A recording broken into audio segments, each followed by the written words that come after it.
So XRP is sitting at $1.45 right now, and it did go towards our area of target of 1.5.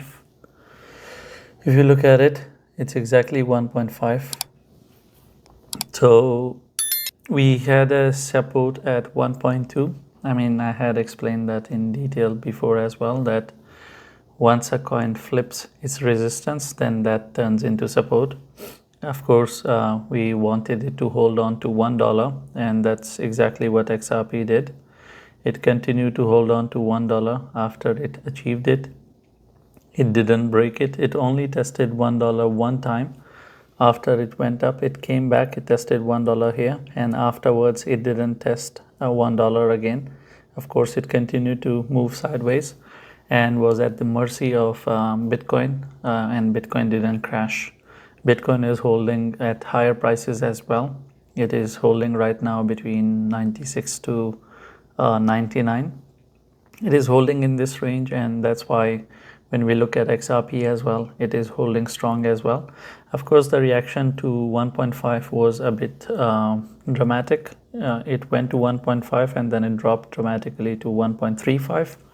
But that's given. I told you that people continue to book profits, so I'm sure that a lot of people have booked profits in this area at 1.5 area. That's why you see this big red candle. Now it's up again. Now the story hasn't changed. We after 1.5, the next target is $2, but for that we need to hold 1.5, and we are below 1.5, so we can't talk about 1.5. We can only talk about 1.2.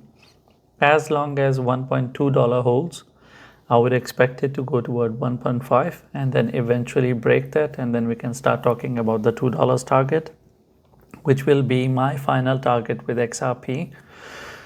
After that, I have to really sit down and see how the overall market is, whether the market has the potential and the power to push XRP towards further prices.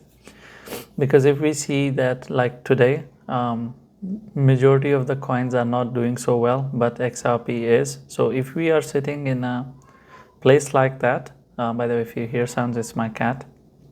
If we are sitting in a place, in a market where the conditions are not good, they are awful, and XRP is sitting at $2, then I wouldn't expect it to start its journey towards 3. I would rather expect that if not today, in next 3 days, the investors, they will feel the fear that the whole market is red, and they should start taking out their profits from XRP, and then they will cause the overall downward direction movement. But that's too early to talk about at this stage. At this stage, our only concern is 1.2. As long as 1.2 holds, I would expect it to go towards 1.5, and this time it will break it. And then we will flip 1.5 into support. How do we flip a resistance into support? By living above it for more than 8 hours. With XRP at $1, what we did is that we gave it 2 days to live above it because of the reliability of XRP's movement around $1. I needed 2 days above it, and it did stay above it for 2 days. And from third day, I said that, okay, now it has spent more than 2 days above $1. So we have to rely on facts that are at our hands. And that's pretty much the case scenario with XRP. There's nothing else to add. It is staying bullish, and as long as it holds 1.2, it is staying super bullish. If it loses 1.2, then it's going to become a questionable thing. As I mentioned previously as well, that from 1.2 to $1 is a 20% move, and from 1.5 to 1.2, it's again more than 20% move. Let me just check how much of a move it is. It's a 25% move. So 25% drop is a big drop for a coin to have. So if they want to have a room for breathing, I think it's more than enough room for them to breathe by dropping 25%, and they should stop at a drop of 25%. And this movement just happened yesterday, right? And within 24 hours. That's how it is.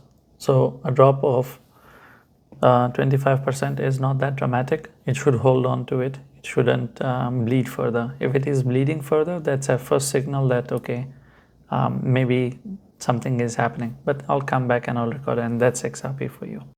Thank you for watching the video. If you have any questions or I have touched on a topic and you expect me to explain a bit more, I'll try my best to explain that to you in the comments. Leave a comment, and I'm not going to tell you to like and subscribe, because if you're not interacting with the video or if you're not subscribed, you're not going to see all the 10 videos that I make every day. You're going to miss out on it, and I think you are educated enough to understand what to subscribe and what not to, because if you want to miss out on it, then why not? It's for your own good, and you should know better what is good for you.